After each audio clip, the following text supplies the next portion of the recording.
नमस्कार। मैं दिल्ली से गुलशन पहुँचा फाइट फॉर जुडिशल रिफॉर्म से। शायद आप जानते हो या ना जानते हो, लेकिन हम लोग काफ़ी दिन से कोशिश कर रहे हैं कि दिल्ली और पूरे देश के अंदर सभी न्यायालयों के अंदर ऑडियो वीडियो रिकॉर्डिंग होनी चाहिए। उसकी एक कॉपी लिटिगेंट्स को मिलनी चाहिए, वादी प्रतिवादी दोनों को मिलनी चाहिए। तभी पता चलेगा कि हमारे देश में न्याय हो रहा है या नहीं हो रहा है। ट्रांसपेरेंसी कैसे आएगी। आपको शायद पता होगा अभी कि कल ही की खबर है कि उत्तर प्रदेश के ज़िला गाज़ियाबाद में अदालत के अंदर क्या हुआ।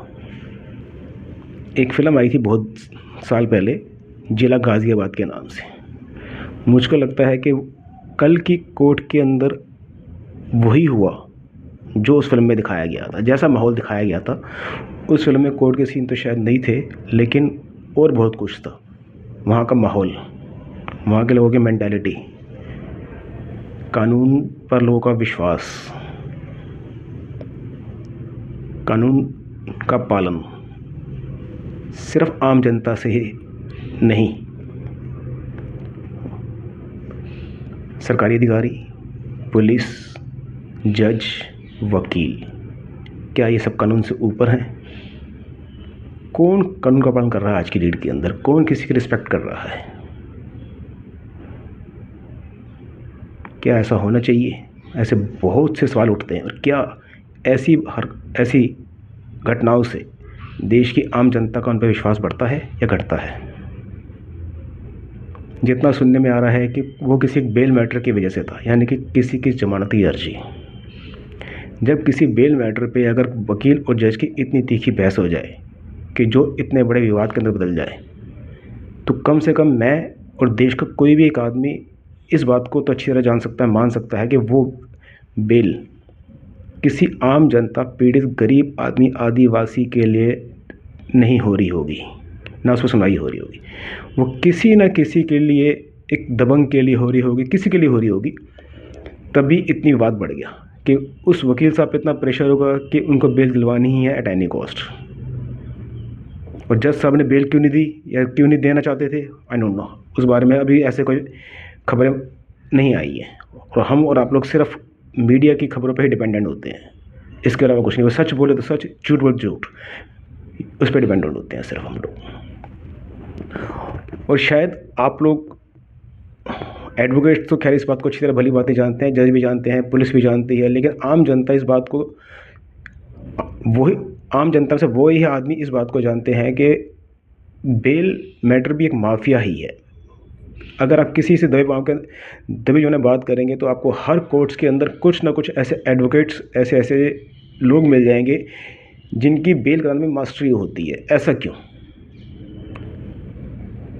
अगर एक कोर्ट के अंदर मान लीजिए कि 10,000 एडवोकेट्स वहाँ प्रैक्टिस करते हैं, तो 10 के 10,000 से उम्मीद करेंगे कि आपको हर मुद्दे पे आपको बेल दिलवा देंगे। मुझको नहीं लगता कि ऐसी उम्मीद होगी। कोशिश सारे करते हैं, एफर्ट सारे करते हैं, लेकिन पहली हियरिंग के अंदर, दूसरी हियरिंग के अंदर बेल मिलने का मतलब क्या होता है कि कहीं ना कहीं कुछ तो है जो दिखाई नहीं देता। और मान लीजिए कि कोई एक वकील साहब ऐसे हैं कि जिनके पास कुछ जाने से आपको पूरी उम्मीद है कि वो तो बेल करवा ही देंगे।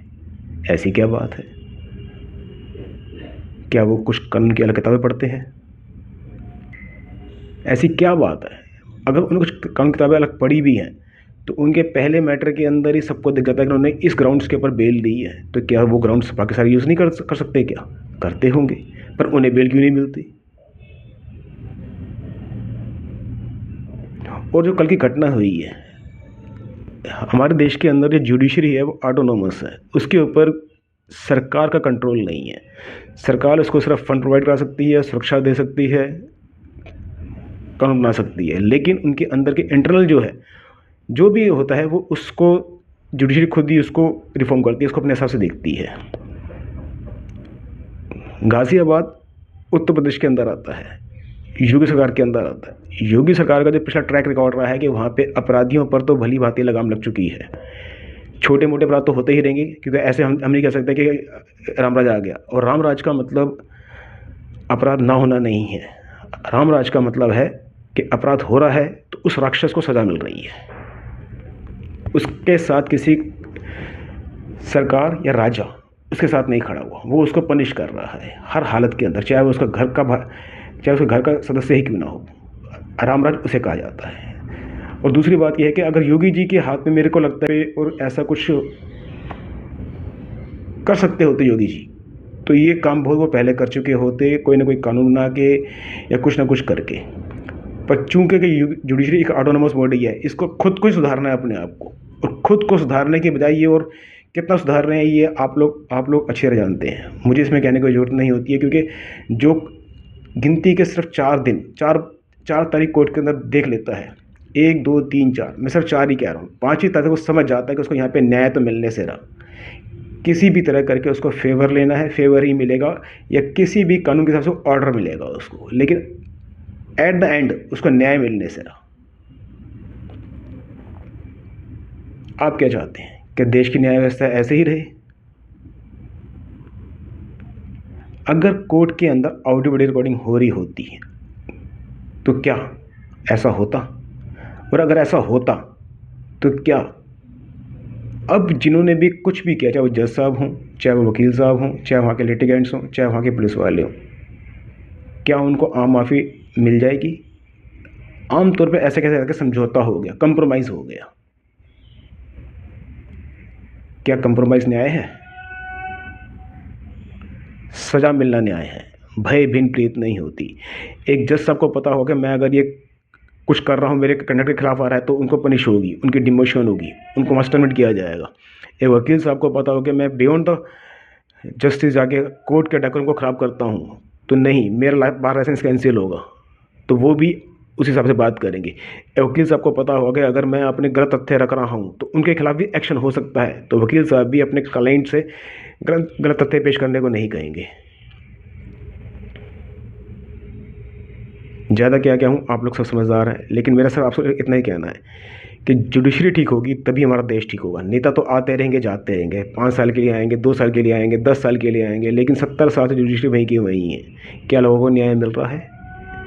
क्या लोगों को समय पर न्याय मिल रहा है, उचित न्याय मिल रहा है? अभी तो हम सिर्फ निर्णय ले रहे हैं, जो IPC 1860 मिल गई उसी के द्वारा कॉपी पेस्ट कर दिया काफ़ी हद तक।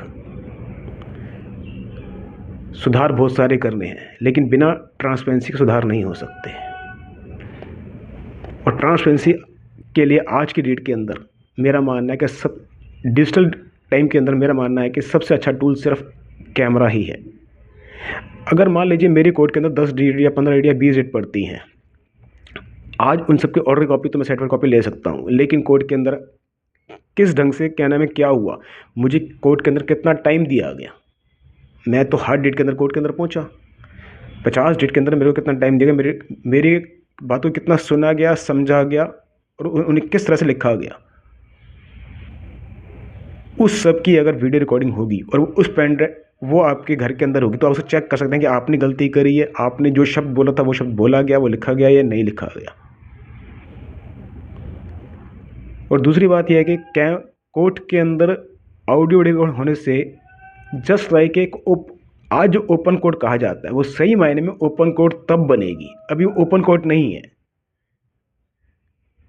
आप कहें या ना कहें, पर मैं कह सकता हूं कि कुछ हद तक डिक्टेटरशिप है वहाँ पे। एक अजीब सा माहौल है कि आपको चाहते ना चाहते भी उसको तो फॉलो करना ही है, वो आप करना भी चाहिए आपको, लेकिन इज्जत डंडे के जोर से नहीं बनवाई जाती, अपने फैसले अपने कर्मों से बनवाई जाती है। जुडिशरी आज जिस ढंग से देश की जनता को न्याय प्रदान कर रही है, क्या वाकई में वो इस लायक है कि उसको आदमी डर से याद करे या इज्जत से याद करे?